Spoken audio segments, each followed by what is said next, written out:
Pour le groupe de la France Insoumise, M. Bilongo. Monsieur le Président, Madame la Ministre, Madame la Présidente de Commission, Monsieur le rapporteur, chers collègues. Plusieurs centaines d'établissements publics en France, que ce soit des musées, des monuments ou des services archéologiques, des universités, comptent des restes humains dans leurs collections. Dans nos musées, la majorité des restes humains conservés dans les collections publiques émanent de France. Une partie est néanmoins d'origine étrangère. Une minorité vient d'anciennes colonies. Parce que le respect dû au corps humain ne cesse pas avec la mort. Et pourtant, l'histoire nous a apporté des exemples trop nombreux d'indignité et de profanation. La tête du grand chef Ataï, héros de la grande révolte kanak de 1878, se trouvait dans un bocal au musée de l'Homme. Le bocal était perdu et il fut pourtant retrouvé 8 années plus tard.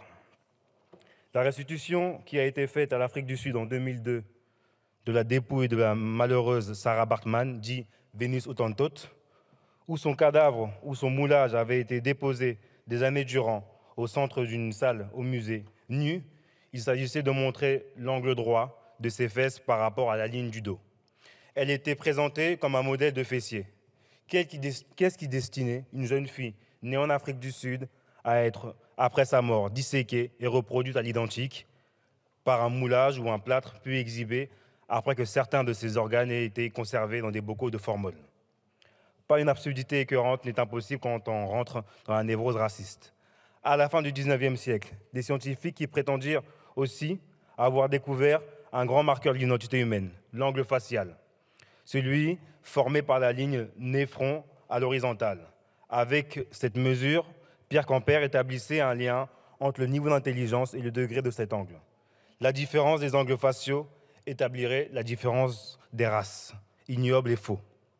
En janvier 2012, la France a rendu plusieurs têtes tatouées au musée Maori Te Papa en Nouvelle-Zélande.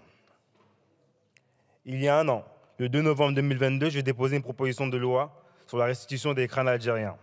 Je tiens à redire ici que ce que j'ai affirmé en déposant ce projet de loi. Ces crânes sont issus des pires heures du colonialisme de l'État français et ils ont intégré des collections publiques dans des conditions qui relèvent exclusivement de l'infamie et des célébrations morbides. Une partie avait été déposée en 2020 sans passer par le Parlement, donc faisant l'objet d'une convention de dépôt pour une durée de 5 ans.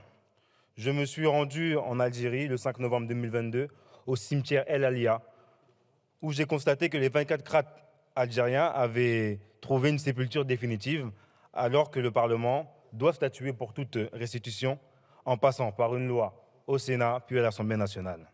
Donc cette loi est salutaire. La simplification qu'elle permet de restaurer les liens mémoriels, d'honorer la dignité des personnes décédées est un impératif moral. Toutefois, il y a quand même des réserves. Nous devons nous assurer des ressources matérielles, humaines qui correspondent à l'ambition du texte.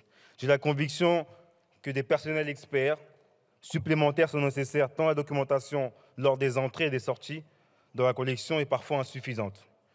Une enquête du journal Le New York Times a décrit le processus pour les crânes algériens comme un retour défectueux qui a relevé un problème plus large que les retours sont souvent secrets et confus. Il existe une interrogation sur certains de ces crânes.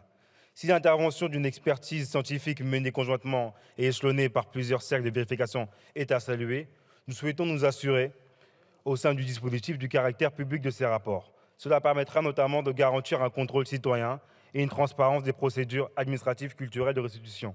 Je rappelle ici que c'est une interpellation d'une association franco-algérienne, le Grand Maghreb, qui m'a permis d'avoir des éléments nécessaires pour mes travaux législatifs. La simplification des procédures de restitution doit être réalisée, il n'y a pas de débat là-dessus, mais nous ne pouvons pas accepter que le Parlement soit totalement dessaisi de cette matière.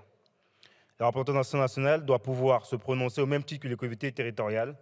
Au Sénat, il a été noté que la Commission est consciente que ce texte ne constitue qu'une première étape sur la voie de restitution des restes humains appartenant aux collections publiques.